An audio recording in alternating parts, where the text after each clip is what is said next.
The ouster of Steve Bannon is terrible. It could mark really the end of the innovative part of the Trump presidency. You know, Robert Frost wrote that poetry is about the grief, but politics is about the grievance. And Trump articulated the grief very well of high school graduate America, unemployed and with very little future. But it was Bannon who translated the grief into grievance and gave us an agenda that was original, far-reaching, and ultimately very successful in its implementation. Unfortunately, he only lasted 9 months, and that was enough time to develop a baby, but not an administration. Now, the forces of the status quo, what we call in our book rogue spooks, the deep state, will now congeal around Trump with nobody to break through. Originally, he had two real breakthrough people, Mike Flynn in foreign policy and Steve Bannon in domestic, and they did great. Flynn, of course, was aborted early in the administration, and now Bannon is.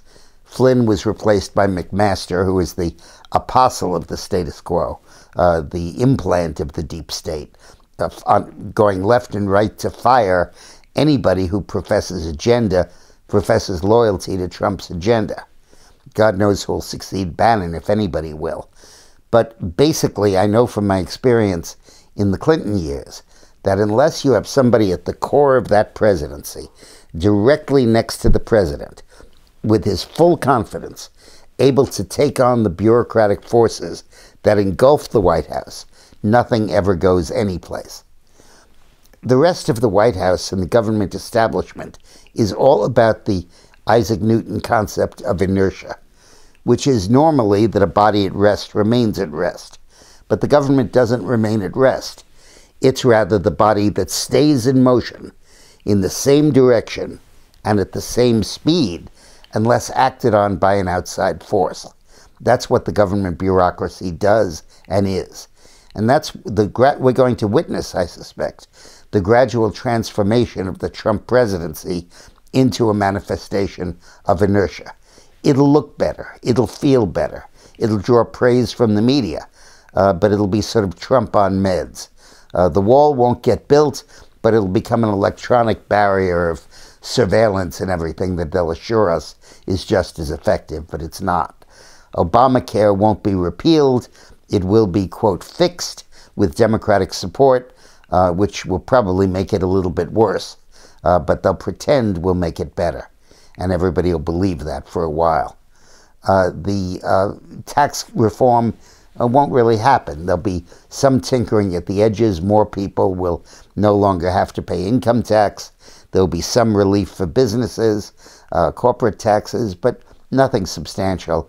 And it'll be a Democratic excuse to pad spending in certain areas.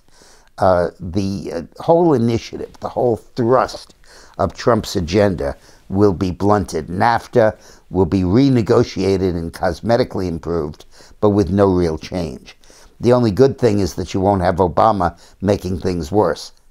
We need to understand that just as the Republican Party gave away the election of 2010 when it failed to stand up to Obama in the budget fights of 2011, so Donald Trump's surrender to the deep state in his firing Bannon will mark the end of the really creative burst that was the Trump presidency. To learn more about this and learn about how this all came to be and what the real nature of the forces opposing Trump that have ultimately really begun to triumph over him, you got to read our book, Rogue Spooks, The Intelligence War on Donald Trump. If you think the media is just criticizing Trump, they're not. They're ousting him. If you think that it's just negative hits, it's not. It's a coherent long-term strategy. And if you think the opposition is just a bunch of liberals or partisans, it's not. It's the core of the American government.